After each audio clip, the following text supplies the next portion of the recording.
If you're into watches like I am, you've already heard the news that Patek Philippe will be discontinuing some of the most iconic models in the Nautilus lineup.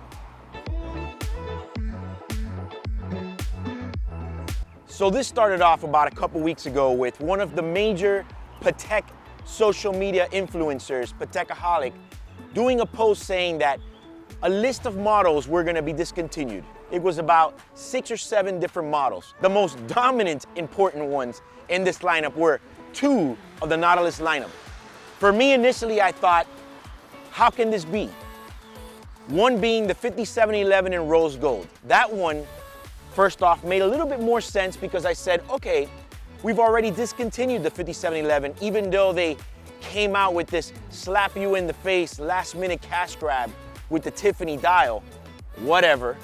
But since they had already discontinued the blue dial and they released the last edition with the green dial, I guess it only made sense to phase out the gold one.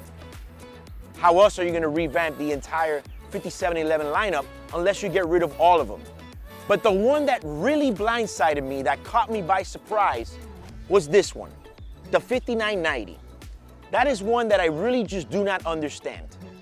Why on earth would they discontinue the only Nautilus chrono they have left in their lineup? I don't know, it almost would have made more sense to me had they have discontinued, for example, the 5980 rose. Why? Because, well, the 5980 steel is already discontinued. You get rid of the gold one on the bracelet, and now you have it 5990 steel and the gold with the blue dial. I guess the most confusing part to me is, why discontinue the steel version when you just came out with the rose blue dial? I'm not really quite sure who's driving the wheel right now at these corporate offices at Patek Philippe. I mean, someone is definitely DUI on the job there. Either that, or perhaps they're so brilliant that we have no idea what they're coming up with next, which makes me really think, what could be the replacement for a 5990? Are they gonna come out with a blue dial steel? I honestly think that's gonna be cheesy. Will it be nice? Yes, of course. Green dial also, but just kind of cheesy. A little bit too sudden in the last 2 years from the brand. Too much change, too fast. Change is good, but sometimes change is bad. So I'm not really sure what their angle about that is. We'll get back to the 5990 in a second, but back to the Nautilus 5711. Some of the questions that I have is, yes, of course they can redesign a watch that's already perfect. It's happened before. Look when they had the 3800 model or the 3700, how they redesigned it to where we are today with the 5711. Can it be done? Yes. New movement, couple subtle changes, new clasp design, voila. We had the new 6711 or whatever they want to call it. I'm not really sure where they're going with this right now, but I tell you what, I guess if you're gonna redesign all the Nautiluses, that's the right place to start. Start with the original, simple, classic design one. And I'm hoping, that they don't butcher this, because Lord knows that would be a problem.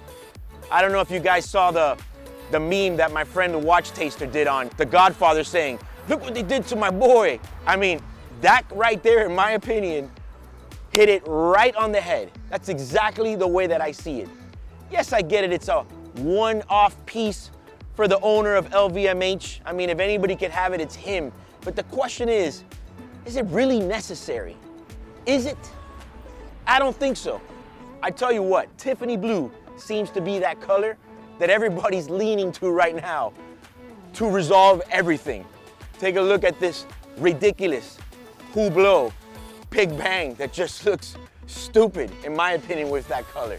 But back to the 5711. I mean, what can we expect?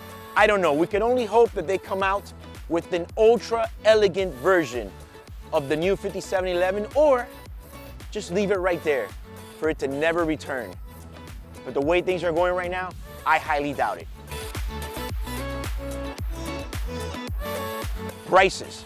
Prices on the 5711 Rose have skyrocketed. I've seen them almost double in price.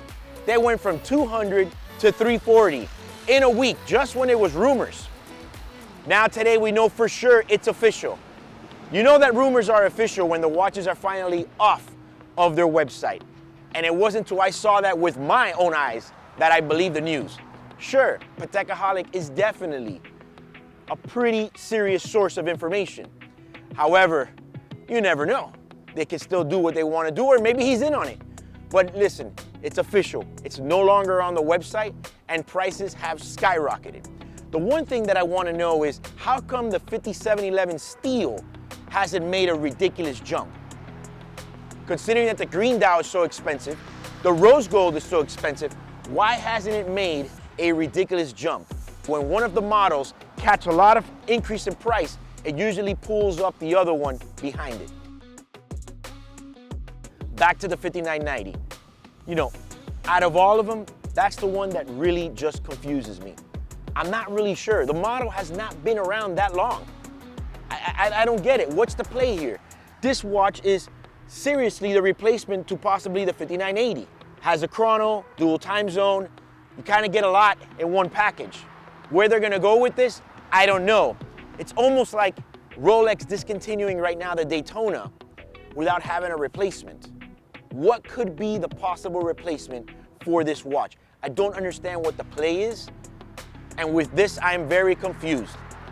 But at the same time, I'm also very amused to sit back and see how this is gonna play out. Prices on the 5990. I mean, look, it's always been an expensive watch. They've been pushing easy 120, 130, 140. Then they went to 150. Then they were at 180 by the end of last year. Now that they're discontinued, 250. 250 and up all day. A couple people were offering them for 300, 310. I think they got a little bit overzealous there or greedy in the price. But then again, the market is the one that will respond to these prices, and we'll see if this is the new price for this watch. Another question is, when they re-release a new version, if they even do, will it affect the price of this one? I don't know. I think it's just kind of weird to offer a 5990 rose with a blue dial, which you can't even get, and not a steel version.